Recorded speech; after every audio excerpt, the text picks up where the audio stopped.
general phrase is every school is a good school. Uh-huh. So I'll go with every BTO is a good It's BTO, a good BTO. right? Are you applying for the August BTO? This is 99 Perspectives and we're going to talk about that today.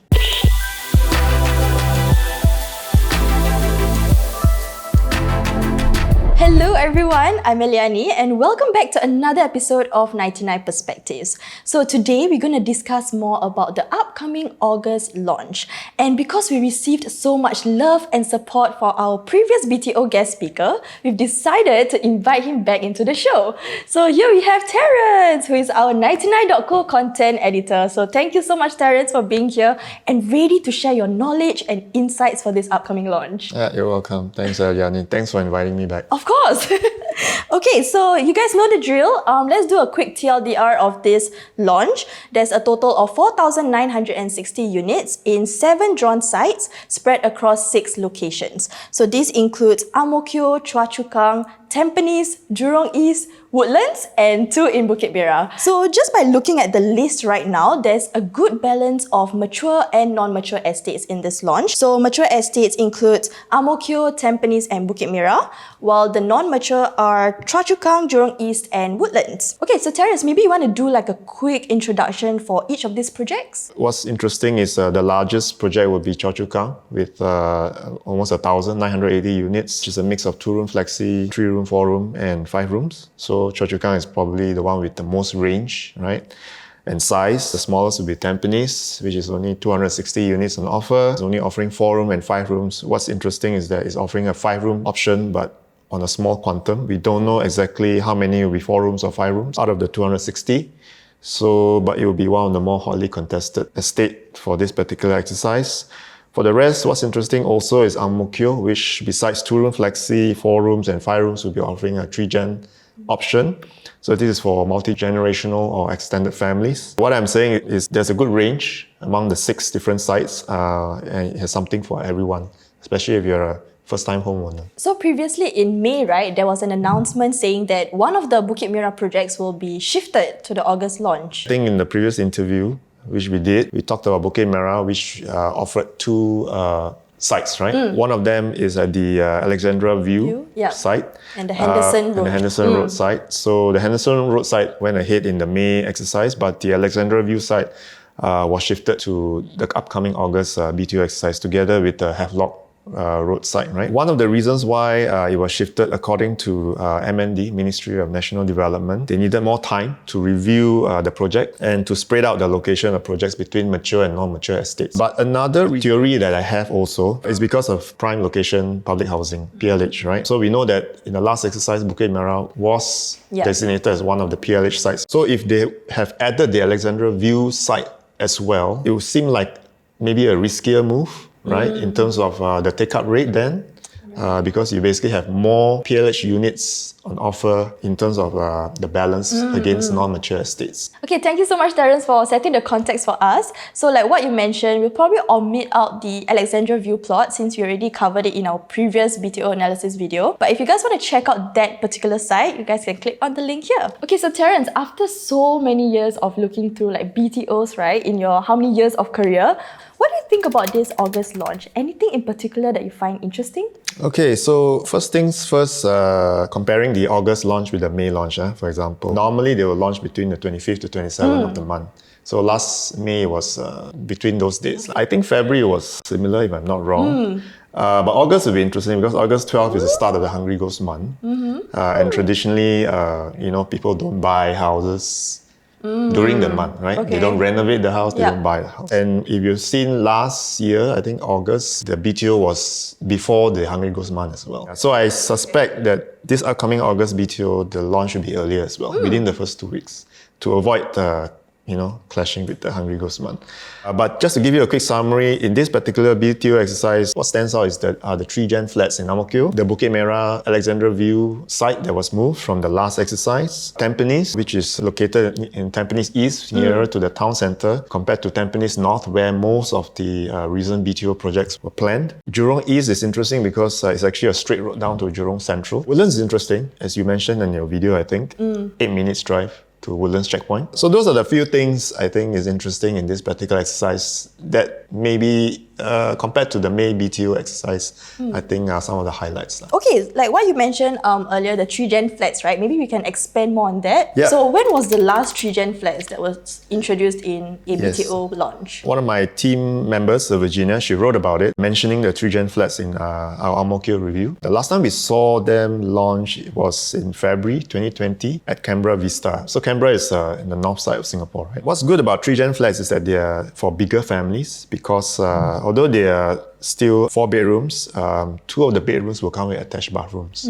Whereas most BTO flats normally only the master only bedroom one, comes with the attached bathroom. So what's good is that if you can have extended family members live with you and they have an additional bathroom attached to their bedrooms, right? The eligibility criteria for 3-gen flats will be different from a standard BTO flat. You have to apply it with at least one parent who is a Singapore citizen or Singapore PR. For the main applicant, it has to be a Singapore citizen.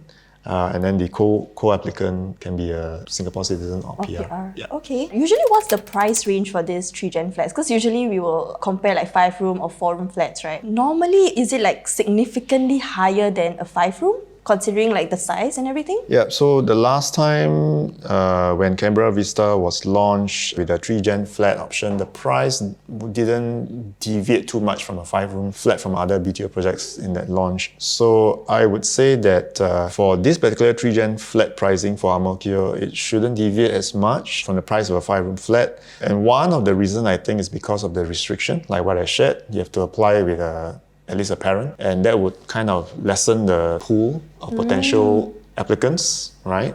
So that restriction will kind of even out or balance out, any significant increases in price. But based on the estimate, we already shared that, on the higher side, estimated price would be 830,000. Yeah. So that's already pretty steep. Yeah. So correct. I wouldn't think there should be a big difference. Which projects would likely be oversubscribed? And why? Normally go on the theory that a BTO project that's nearer to town or the city centre normally will be usually oversubscribed. The Tampines one will be competitive and it will be oversubscribed, not just because of its location nearer to Tampines Central, but because of the quantum. It's only 260 units. Correct. And there are 5-room flats there. So the application rate for the 5-room flat in Tampines will definitely be higher. Ang Mo Kio definitely will see a very high application rate because it's a rare launch. The last BTO launch was in 2020, Kebun Baru Edge, I think. Yes. Right? So, and the 3-gen flats, it will be popular because Ang Mo Kio is a mature estate. Maybe some of the applicants' parents decide to, sell off their old flats and want to move in with their children. So based on the list, do you think there's any PLH projections? I'll talk about PLH in general. The prime location public housing was first launched in November last year. We don't really know what are the criteria yet, the detailed criteria, but as long as the amenities is next to the MRT station, that's probably one major criteria. Pretty near the town, that's another criteria. I think that the 2 Bukit Merah sites will likely be PLH sites. But I would like to kind of point out that in the previous May exercise, the Bukit Merah and the Queenstown sites had lower than expected application rates based on what was reported right, by most of the media.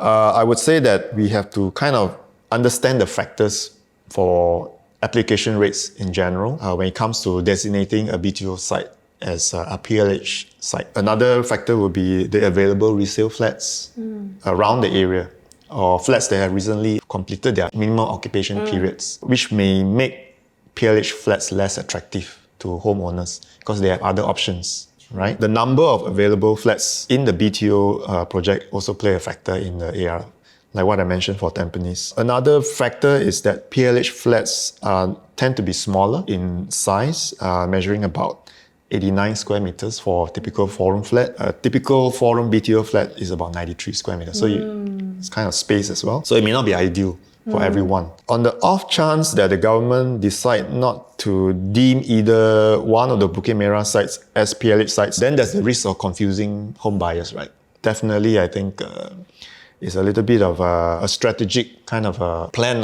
to make sure that we don't confuse homeowners as well. So what I feel about PLH in general is that you will see, in subsequent exercises, some interesting strategic spins by the government, especially when it intends to classify an off-city centre BTO site as a PLH site.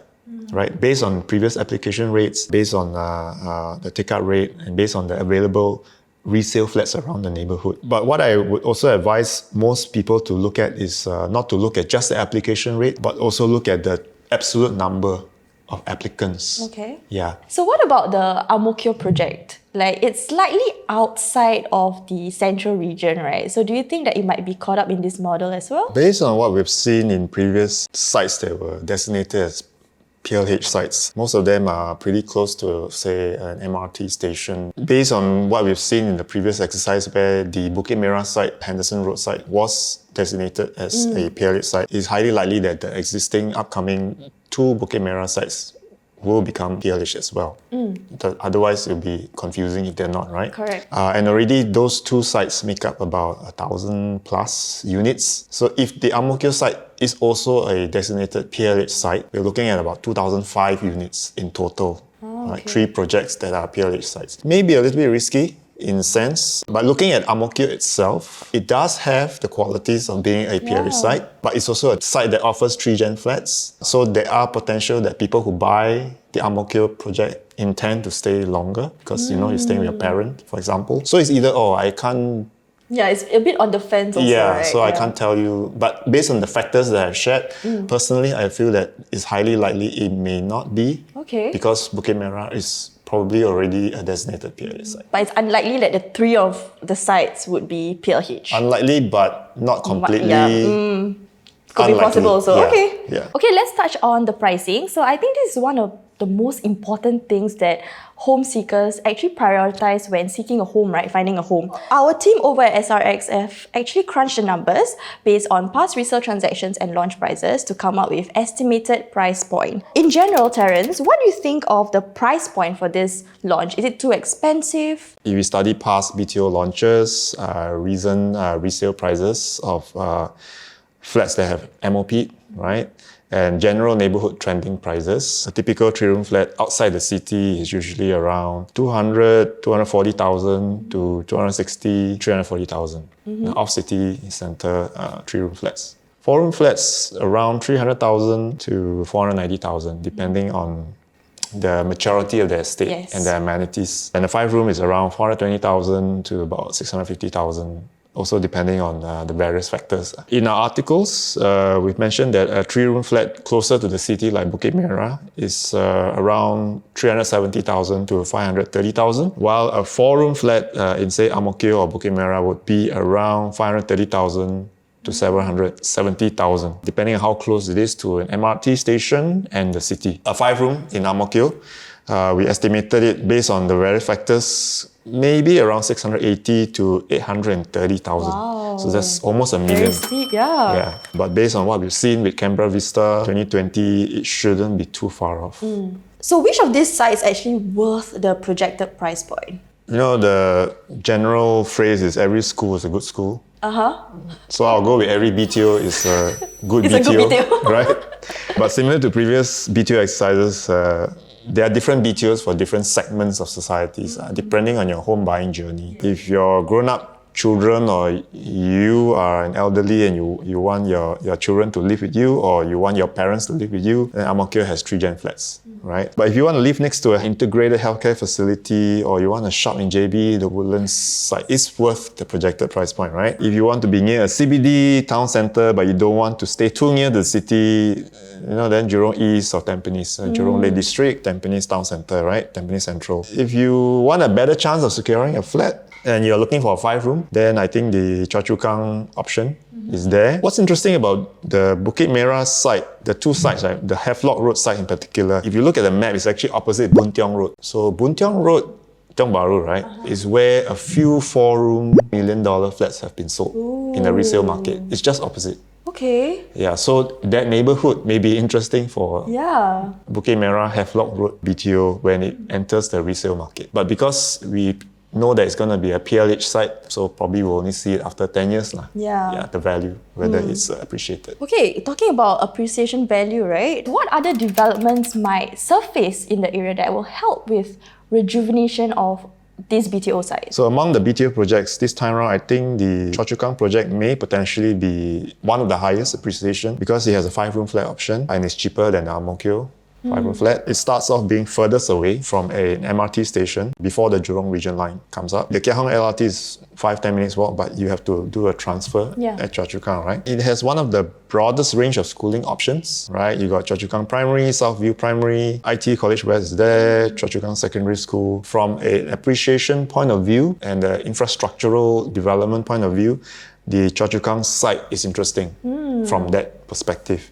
Another potential appreciation, I think, and development is Woodlands. From your video, we already can tell it is a 5-minute walk to the Woodlands South Station on the Thomson East Coast Line. And by the time you move in, the rest of the Thomson East Coast Line phases should be ready, and you can actually jump on the station and go to Orchard within 35 minutes. You're buying a Woodlands BTO project that is fairly affordable compared to relative to the other projects. And by the time you move in, probably would have appreciated. Another factor, it has 3 primary schools within a kilometre of that site.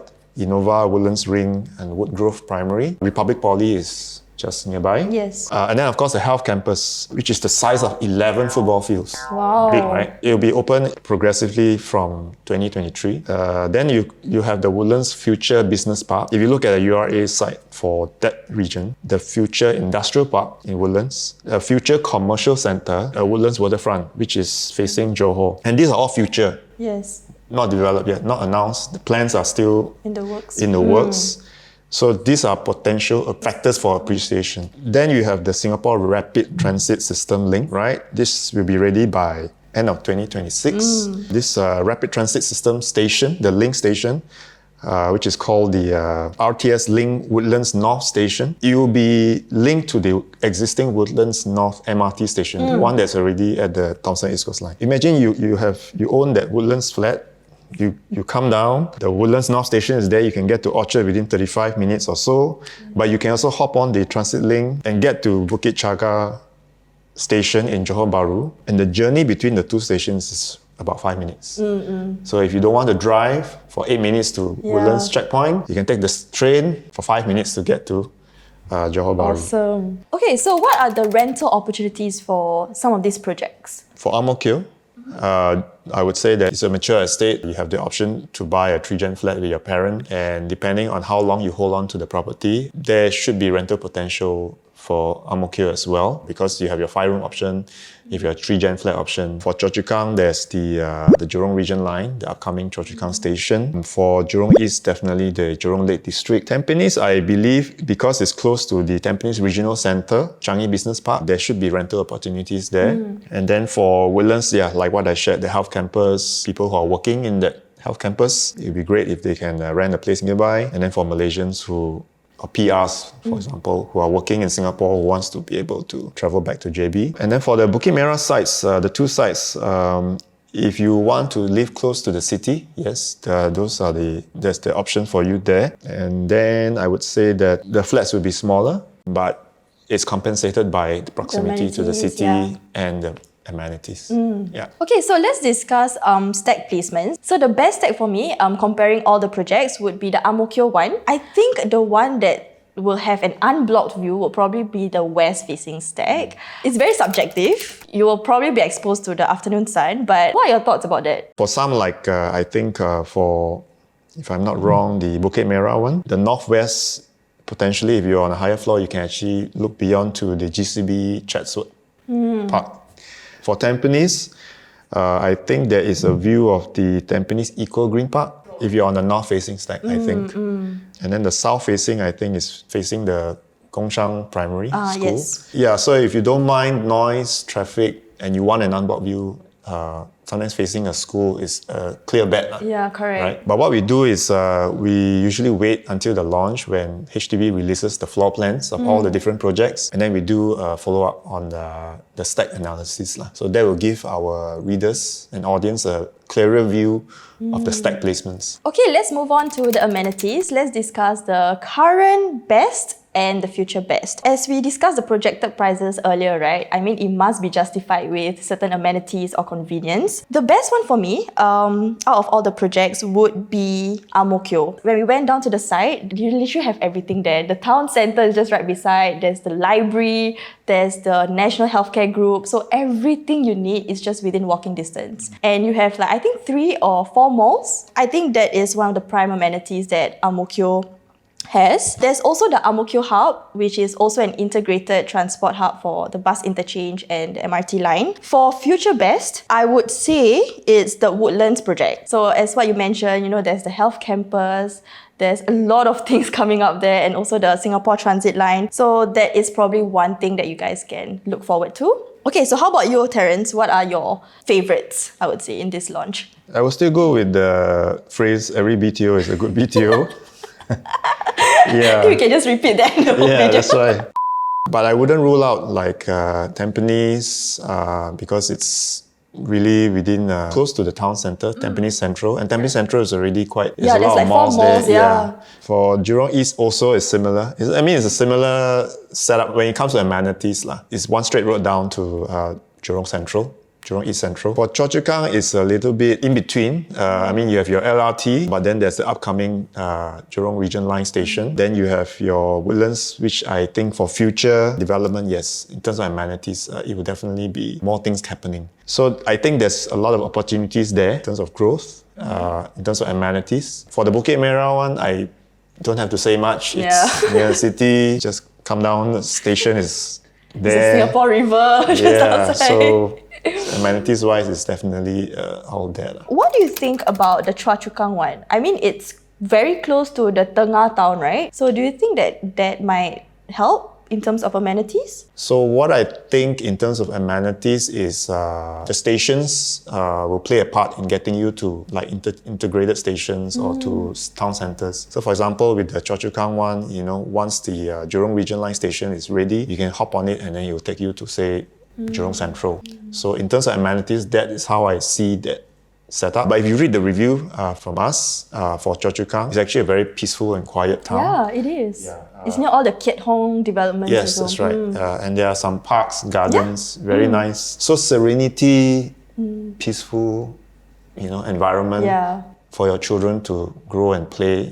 That's possibly an alternative kind of a lifestyle compared to something a little bit more hectic, bustling. And it's also a plus point if you work along the Jurong Region line, right? So that's like better connectivity for you also. Okay guys, so that's all for our 99 perspectives on the August BTO launch. If you guys have any questions about this exercise, feel free to comment down below and maybe Terence can look through them and reply to them. Also, don't forget to check out our newly revamped 99 Insider blog. We will link it in the description box below as well.